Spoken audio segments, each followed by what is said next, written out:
It was my friend Caden's birthday party about a month ago, and I must say, it was pretty fun. My three friends, Enrique, Cody, Ian, and I, went over to his house at his party. We went there on Friday and stayed over for the night. We played video games, ate cake, and best of all, drank crap out of 10 sodas. This fun ensued until 3 o'clock in the morning, when his dad finally told us to lie down and fall asleep. We did the first thing, but not the second. We got some sleeping bags out and just talked for another hour or so. We joked around, talked about some stuff, and then when the topic of the Wendigo came up. The Wendigo is a demon of Native American mythology that I wrote short. A scary story about a creative writing class in school. I let my friends read the story the day before, and they said it was scary, but I figured that they must be more scared by the picture on the cover page than the actual story. The picture was sure frightening. It showed a portrait of a Wendigo, the skull-like head of a deer placed on a human-like spiteful body, with a long, narrow arms and fingers, and crouching, long legs with hooves like a horse, and the body that looked like it was rotting away, as if the Wendigo was a corpse. It had blood dripping from its long, sharp teeth. Enrique loved the fact that the Wendigo scared Cody and Caden so much. He basically teased him about the black of the night that was coming to possess them, turning them into spirits. Evil spirits. "Shut up," they would tell Enrique. "Seriously, just shut up." "What are you, scared?" he would taunt at him. I thought the entire thing was really funny, as of course, there was no such thing as the Wendigo, but I could only tell that they were only getting more afraid. Once Caden looked at the window about the blinds over it and thought if the Wendigo would stare at him through the window. He was too scared to actually get up to shut the blinds, although I so did. Enrique continued to tease them. He got out of his laptop and googled the images of the Wendigo. That on the Wikipedia page for the Wendigo, read it out loud. All cultures which the Wendigo myth appeared and shared belief of that human beings could actually turn into Wendigos if they were restored to cannibalism or alternatively become possessed by the demon spirit of Wendigo. Often in a dream. "What is a demonic spirit?" Ian asked, watching the taunting unfold. Enrique googled it, and he found that the demonic spirit is actually a ghost, except it could possess your body and have control over your actions. He also found out that if you say the demon's name out loud, you have summoned it. You have made it adultly to possess you. Well, if it's true, Enrique, Wendigo, Wendigo, Wendigo, Wendigo, Wendigo! Come and get me, Wendigo! Enrique, shut up! Cody and Caden both said. Both of them were on the urge of throwing something at his face. I interjected, "You guys, the Wendigo is fate. Now shut up and go to sleep." "Whatever, I'm tired anyway," Enrique said as he yawned. And we all fell asleep. The next morning, I woke up and went to the bathroom. Nobody was up yet, so I decided I would eat some cake from yesterday for breakfast. I went to the fridge and got some. As soon as I turned around, I let out a frightening screech. Enrique was up in my face. "Whoa, you scared me there," I said. No response. He just gave a face, a chilling face. His eyes were sunken in, and he gave me a non-smiling, wide-eyed, pale look. I sat down at the table and ate the cake. Soon Ian and Cody and Caden got up. A few hours later, my mom picked me up and I went home. That night I went to bed, afraid of the Wendigo. I remember what Enrique said, and I finally became increasingly more and more frightened. Eventually, I gained enough confidence to finally sit up in my bed and say, "It doesn't matter, it doesn't exist, so I'm going to say its name, Wendigo." A few seconds passed. "See, Taylor, there was no Wendigo," I told myself. Then I heard scratching noise on my bedroom door. It started out barely audible, before it became louder and louder and louder. Oh God, what have I done?" The screeching noise became so loud, I thought it was going to break down my door. whatever it was. Finally, I got out of my bed and approached my door. As I started walking towards it, the scratching got louder and louder.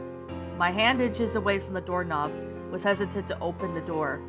From the time my hand was inches away, so I finally opened the door, and it felt like an eternity. I twisted the doorknob slowly and slammed the door open. I didn't see anything. I still hear a barking noise, and I looked down and saw my bulldog, Fat Chops, relieved that I let my dog into my bedroom. On Monday, I returned to school. My school is a charter school that has a dress code, and on that particular day, I received a detention for forgetting to wear my belt. The next day, I had soccer practice, so I knew I had to serve it on that day. The day went on normally, but at 3 o'clock, I had to go to Miss Foster's room to serve my detention. I was the only one in the room with her. After a few minutes, she told me that she had to go somewhere really quick. Okay, I said. About a minute later, I saw Enrique outside the door and he came in. What's up? I said, glad he was there. He looked at me with the same pale expression that he'd given me earlier. His sunken eyes and neutral expression. Are you okay, dude? I asked. No response. Hello? He then got up and went to the corner of the room and just sat there. Enrique, I said, growing more unreasoning. Enrique, I repeated. Enrique, dude, you're starting to scare me. All of a sudden, he put his face up in the ceiling and started to transform into a hideous, pale-skinned, jagged-toothed creature. Afraid, I slowly began moving backwards. He was possessed by the Wendigo. I broke through the window of the classroom and ran out there. Next to the school were some trees, and I thought I could hide in. I probably ran for a few hundred miles to get to the trees. As soon as I got to the foliage, I hid behind a tree trunk. The eyes was wider than me. I was afraid to look back at the school. But slowly, I turned my head backwards. I was hesitant to, but I wanted to see if he was still following me. As soon as my eyes were facing towards the school, I was face to face with the demon. I ran further into the trees. They were covering up the sun, so it got darker. The air was very humid, yet cool breezes came by. Eventually, I think I lost him. It felt like I had been running from the demon for hours. Sure enough, I looked at my watch and it already said 7, even though I had lost my pursuer. But I bit my fingernails in terror. Finally, I got out of the forest. The trees led me to a road with one street light, the road that had only had a few houses on it. I started walking down the road. Looking down when I raised my head, I saw under the streetlight my bulldog Fat Chops. I ran near to her and pet her. Who's a good girl? Yes, you are, I said in a baby voice. What are you doing down here, Fat Chops, huh? What are you doing? She started whimpering. I looked behind me, thinking that maybe she was whimpering because of something out of my field vision. I was hesitant to look back, but I slowly turned my head and saw nothing. Oh, it's okay, girl, I reassured her. I started walking her down the road. As Fat Chops followed, I started getting further away from the streetlight, and it got darker and darker.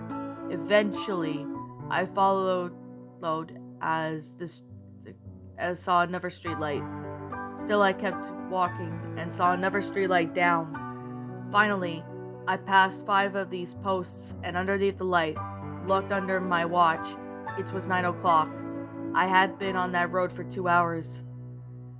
I started running in a hurry and looked behind me. Fat Chops was nowhere to be seen, so I started running back, looking for my dog. Fat Chops! I would call out, Fat Chops! I went under another streetlight. I looked at my watch. It was 12 o'clock.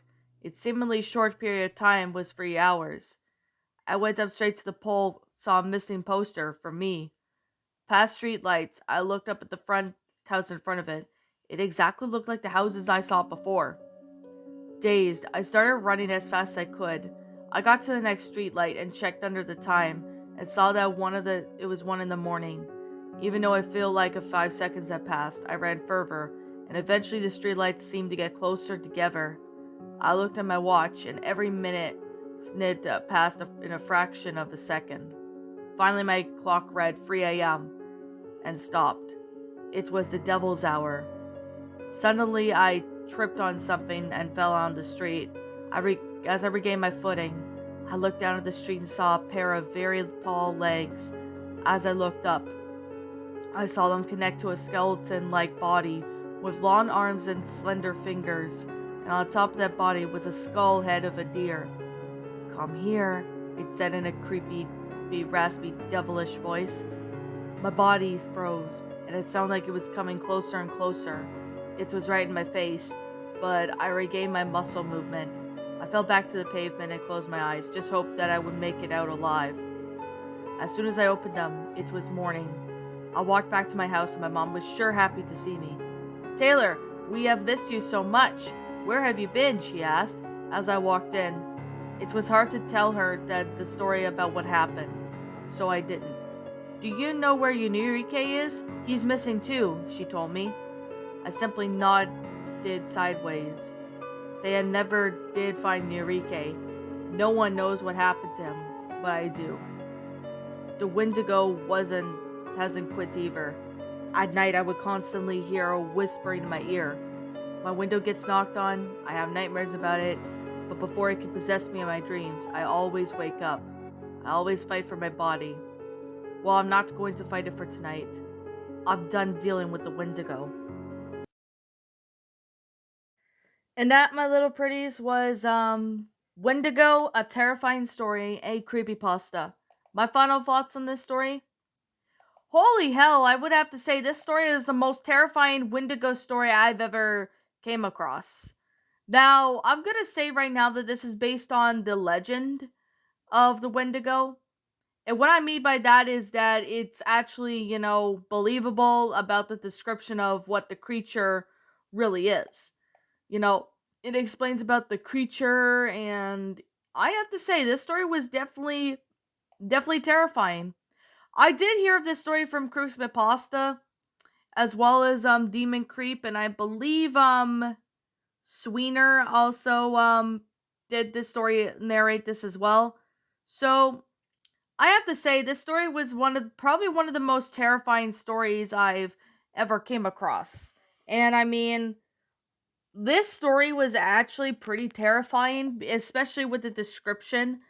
And it was very unrealistic in a sense, but I understand that this is like well, yeah, just a story. So this one is actually pretty surprising to its sense.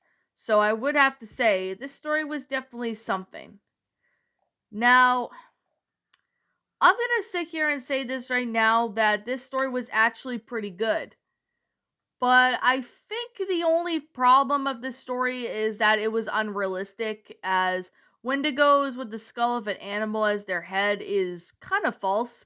But that is the modern version of the Wendigo.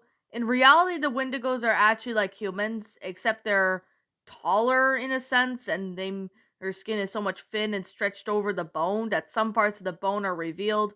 I mean, maybe there were some bits of it that maybe I'm missing here, but I'm not really sure. Wendigos can also be killed as well, that I did notice. Like, you'll need to burn their armor off, and then you'll use a firearm to shoot it or something. I think that could be it, but I'm not really sure. So, this one, this is like an older story. So, yeah. I'm gonna definitely say this right now, that this story does have a pretty good concept for what this is. I mean, this story is an older one, but I still think that it's a pretty good story. And this is off of the regular Creepypasta wiki, so I do have to say it's a good story for what this one is. I still find it enjoyable. If you guys want to read this story for yourself, feel free to go to the Creepypasta wiki, because you'll be able to find that story on there. And I recommend giving this one a read too if you want. I'm not saying you have to, but if you want to go ahead and give it a read, feel free to. So with that being said, yeah, the story was horrifying. It was pretty good for nevertheless.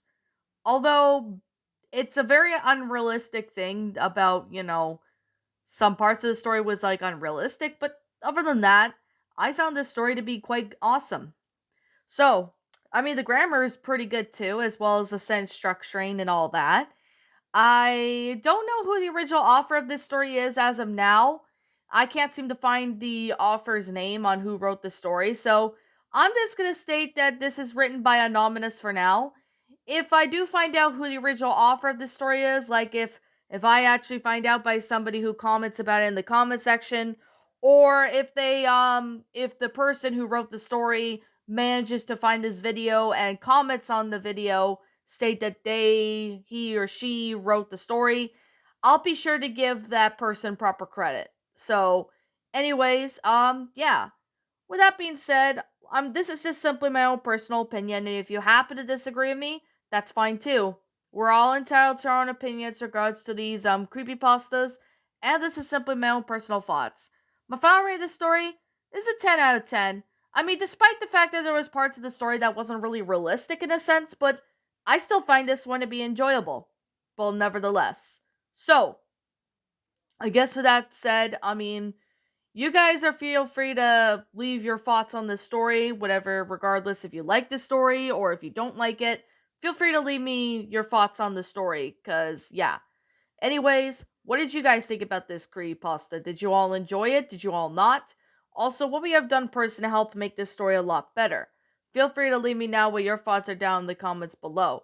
I'm the Queen of Lions. Thank you so much for watching today's episode, and if you're brand new here to this channel, be sure to like, comment, and subscribe because I make brand new videos every single day. Don't forget to ring the notification bell to when I upload so that way you guys will not miss an upload. And as always, please roll the outro because I'm out.